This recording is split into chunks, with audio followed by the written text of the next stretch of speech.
As this Philippines vacation is coming to a close, you may have wondered why I never made a video in Manila. Well, here's the video. This is all the cool things I did in Manila. After landing and resting for a bit, we went to the Mall of Asia, the largest mall in the Philippines and one of the largest malls in the world. I've been here too many times and we didn't do much here other than eat, which hey, I'm not complaining. It also has the largest IKEA in the world next to it, where we had the breakfast menu. Unfortunately, we didn't really get to explore much, but I guess I'll do that another time. Later we went to Okada, which is a casino, mall and hotel spot that also hosts a very popular water fountain.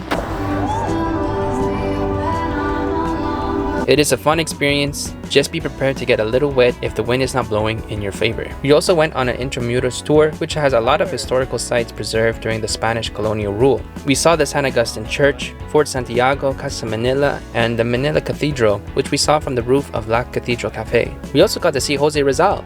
Shout out to my short king. As I've gotten older, historical sites have become more interesting to me, and being half Filipino, this does resonate a lot more for me. It is interesting to see how rich Philippines history is, and to experience some of its relics is a blessing. We also went to BGC, which is where I've heard all the cool kids go. We went to Venice Grand Canal Mall, where my cousins rode on a boat and I saw Pinoy Bumblebee and Spider Kuya. Later that day, I hung around with my friend Steph and she showed me around BGC High Street. We ate at Uma Japanese restaurant where I had some mouth-watering steak and sushi. We also saw the iconic 3D LED billboard, which was super cool to look at. And then we also saw whatever this was. I don't know whether or not I'm fascinated or scared of what I just saw, but all I can say is that BGC is built different. We then ended the evening at this fancy coffee shop where I had an amazing sea salt latte from Because Coffee by Harlan and Holden. Shout out to Steph for taking her time to show me around. That was really my first time exploring this area of Manila, and here are my thoughts about the city as a whole.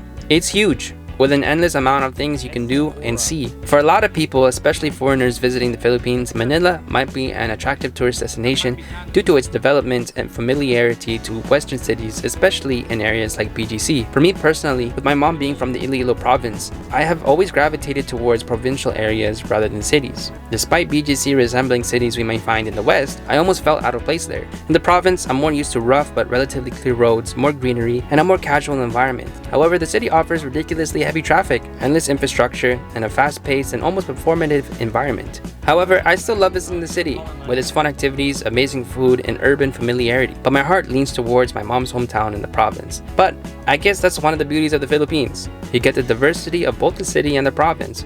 So if you ever visit the city, explore, get out of your comfort zone, and see the many experiences Philippines has to offer. Subscribe and follow to stay tuned.